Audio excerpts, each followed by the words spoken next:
Tagal naman nun. Tagal ng parcel na yun ah. Isang oras na ako dito. Ay, ito na ata.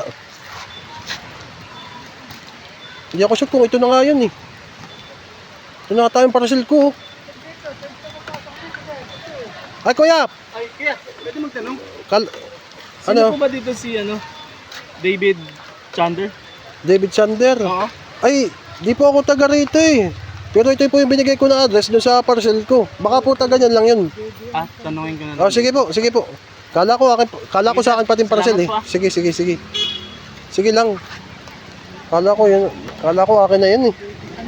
Ano? Thank you, kuya.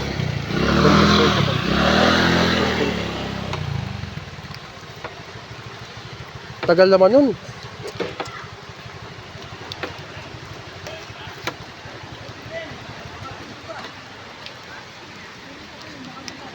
Grabe naman. Kala ko akin talaga yung parcel na yun. Kanina pa ako dito. Ba, teka, sino to? Ba't nakamask to? Nabalak pa atang kuhanin yung motor ko. Ba't umaali-alig dito sa motor? Aray! Nalimutan pa na magpaparcel yung ilak yung kanyang toolbox. Naku, nabuksan na nga. Grabe ito si kuya, hindi nalaban ng patas eh.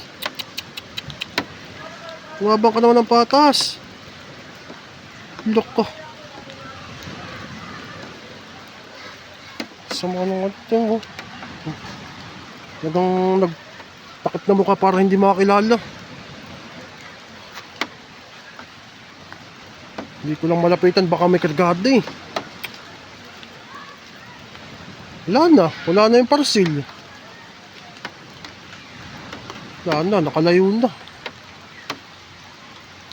Ay, kawawa naman yung magpaparcel ng nagdi-deliver. Wala yun. Kuya. Bakit? Yung mo kasi kanina eh, may dumapit kasi kanina dyan na. Bakit to? Napansin ko kuya, na-videohan ko kanina. Wala na yung mga parcel ko. May nagdakaw doon eh. Ako naman. Pansin ko kasi may kargada. Hindi ko malapitan, baka naman mapahamak ang buhay ko niyan. Kuya naman, kita ko may kargada eh. Ang hirap naman nung Ayun, lumaban ng patas nun ah. mahirap naman yung kukumprontahin ko tapos biglang may labasan ako ng Magkano lang sahod ko dito tapos dinali pa. Hira naman yun. Lumaban ng patas ng mga nang yun ah. Hindi ko pa nakita yung hinahanap ko rito. Nagkamali ako ng lugar na pinuntahan ah. Pasensya na kuya, hindi ko kasi Hindi mo kilala yun? Kuya, nakamas siya eh, tapos nakashades yung mukha niya, tapos kita ko dun sa biwang niya may kargada. Pag lumapit ako dun, mabunutan ako, di yari ako. Nag-iingat din lang naman ako kuya. Alam ko naman, kawawa ka naman, pero kailangan ko rin naman protektahan ang sarili ko. Bagay, tama ka nga dun. Pasensya ka na kuya, medyo nagalit ako. Kuya, kung halimbawa magkano yung parcel na yun, bayaran ko na lang para hindi ka malugi. Nado ko, naggagatas pa man din yung anak ko. Magkano ba yung parcel mo? Ano yun? 300 lang naman yun. Kasi may ang araw ko dito, 500 lang naman eh. Bunado na ako. Sige kuya, bibigyan na lang kita ng 300 para hindi ka naman hindi ko naman talaga pwedeng kumprontahin yun. Mahirap na eh. Talaga kuya, bibigyan mo ako pang Oo, para hindi ka naman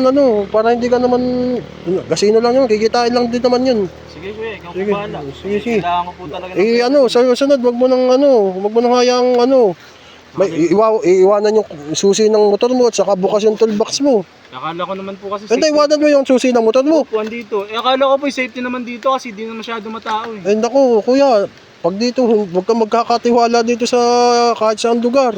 Mahirap na yun. Mahirap pala pagka ganito. Kuya, pasensya ka na sa istorbo ha. Hindi, kuya, pasensya ka na, hindi ko na pagtanggol yung parcel mo. Kaya kuya, unawa ng mga tayo. Bigyan na lang kita ng 300. Bigyan na lang kita. Sige, ingat na lang sa susunod na. Sige kuya.